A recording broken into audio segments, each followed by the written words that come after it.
Hi, I'm John. I had Dr. Gulani do eye surgery on me to correct RKP that I'd done years in the past.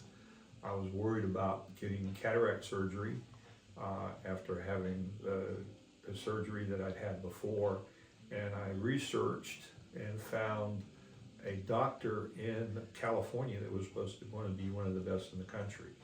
I inquired of him, and he suggested that I go see Dr. Gulani. So 6 years ago, I had Dr. Gulani operate on my eyes, and it's turned out very successful. So I'm very happy with that. I do a lot of things.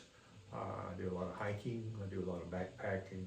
I do a lot of outdoor activities, and where I need my eyesight, and wearing glasses just really isn't that convenient. So it really has been very helpful having this surgery.